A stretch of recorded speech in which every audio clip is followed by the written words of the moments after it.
continuation of a topic is how do you create that WebDriver which will support for your browser. So you can create a WebDriver using the respective classes according to your browser requirement. So let's say that you are working on a Chrome. So what you will do, WebDriver equal to new Chrome WebDriver. You will create it. So once you create the WebDriver, so that means how it will work on in Java and any other language. So once you create object of any class, so then you will have an access to whatever the functions are written in that. So WebDriver supports a wide range of functions. So first one we call it has a navigation function. So that's a basic need for any kind of web application automation, right? So sometimes you may need to forward, backward, refresh, or you may need to go to a particular the destination location. Let's say you wanted to go to google.com or you want to go to a Facebook to automate the Facebook. So these are all basic functions that can be used in your uh, WebDriver class, that is back, forward, refresh, and to and get both will behave the same way. So if you want to access these functions, you can use so driver which you created. So then navigation is class inside the driver. Then you can use the appropriate function based on your name. So this is a navigation command. So next set of command is a browser command. So browser command is so you may sometime you may need to do get some properties of a browser, or sometime you may need to maximize minimize your browser. You may need to close your browser, those all those things, right? So these are all a set of various browser commands which are used directly interact with your the browser. So that is like, for example, if you want to maximize your browser, you can use driver.manage.window.maximize. So if you want to get a title of any your browser, title means which is on the top.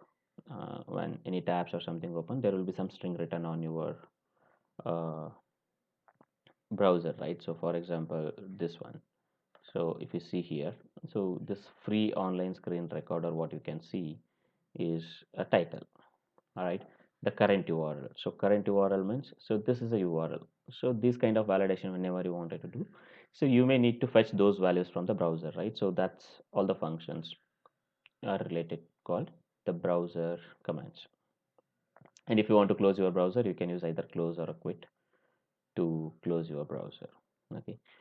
So when you are automating any web applications, you may need some kind of a waits. What is waits? Waits is something like to handle the synchronization. So that might be when you are navigating from one page to other page, or when you do some operations. So usually the browser will do some service calls.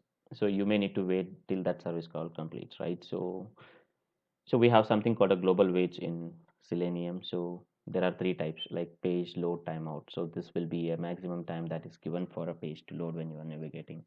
Script timeout and implicit timeouts. Implicit timeouts is basically a timeout between each instructions, and script timeout is something like, for example, you are doing some action and if element is not ready, so how much time you want the script to wait, keep on try for that, the availability of that element. So that is called a script timeout. So this is mainly for a browser. So next comes the how do you identify and do some actions on your browser elements, that is a text box, or you may have a checkboxes, you may have a drop downs. How do you do those things? So let's go to the next video to understand how do you do some actions on various elements that are available on your browser.